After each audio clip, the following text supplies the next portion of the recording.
Masters, అందరికీ నమస్కారము. మనము ఆరోగ్యం స్వీయ వరం అనే బుక్ గురించి తెలుసుకుంటున్నాం కదా. ఈరోజు మరికొద్దిగా తెలుసుకుందాం. ముందుగా బ్రహ్మర్షి పితామహ దంపతులకు నమస్సుమాంజలు. ఇంతవరకు మనం ప్రాథమికంగా ఆత్మకాయలం అనే వరకు తెలుసుకున్నాం. ఈరోజు మరికొద్దిగా తెలుసుకుందాం. బండిని వెనక్కు తిప్పు. గౌతమ బుద్ధుడు తన రాజనగరం నుంచి బయటకు వెళ్ళాడు. జీవితంలో మొట్టమొదటిసారి రోగాన్ని చూశాడు. ఒకానొక ముసలివాడిని చూశాడు. ఒక చావును చూశాడు.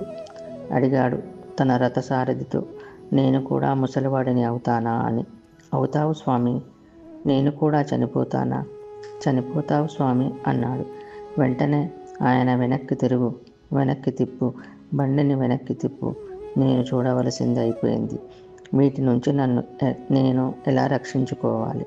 నాకు ఈ చావు, ముసలితనం ఇవన్నీ లేకుండా ఎలా చేసుకోవాలి అని ఆయన ధ్యాన మార్గాన్ని చేపట్టాడు. ఎక్కడెక్కడో తిరిగాడు.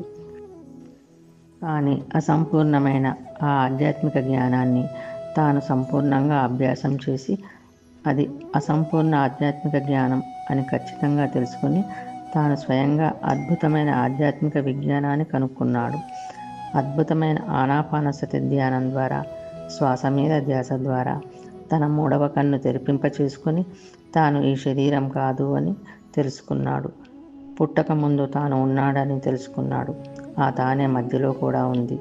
ప్రాణ ప్రతిష్ఠ చేస్తుంది తానే. ఆ ప్రాణమే తాను, ఆ ఎనర్జీ తానే అని తెలుసుకున్నాడు. కనుకనే దుఃఖ విముక్తుడయ్యాడు. దుఃఖ విముక్తికి మార్గం కనుక్కున్నాడు. దుఃఖ విముక్తికి మార్గం, రోగ విముక్తికి మార్గం కనుక్కున్నాడు.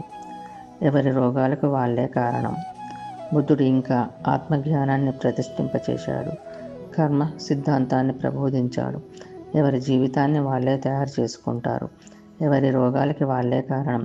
ఎవరి ఆరోగ్యానికి వాళ్ళే కారణం. అప్పో దీపో భవ అని ప్రబోధించి అదే భగవద్గీతలో ఉద్ధరేదాత్మనాత్మానం, ఎవరిని వారే ఉద్ధరించుకోవాలి. ఎవరి ఆరోగ్యం వాళ్ళే సంపాదించుకోవాలి. ఎవరి అనారోగ్యానికి కారకులు వారే.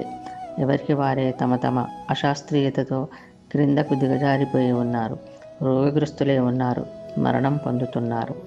ఎవరిని వారు సంరక్షించుకుంటే మరి ఇలా రోగగ్రస్తులు, రోగపీడితులు కానక్కర్లేదు, వ్యాధిగ్రస్తులు కానక్కర్లేదు. మన శరీరాన్ని ఆరోగ్యవంతంగా, సమర్థవంతంగా, వజ్రకాయంగా, శక్తివంతంగా, చిరంజీవత్వంగా సదా ఎలా ఉంచుకోవాలి అంటే అది ఈ యొక్క ఆధ్యాత్మిక విజ్ఞానంతో మాత్రమే సాధ్యం. ఓకే మాస్టర్స్, ఈరోజు ఇంతటితో ముగించుకుందాం. తిరిగి రేపు మరికొద్దిగా తెలుసుకుందాం. అందరికీ ధన్యవాదాలు. బ్రహ్మర్షి పితామహకు నమస్కారములు.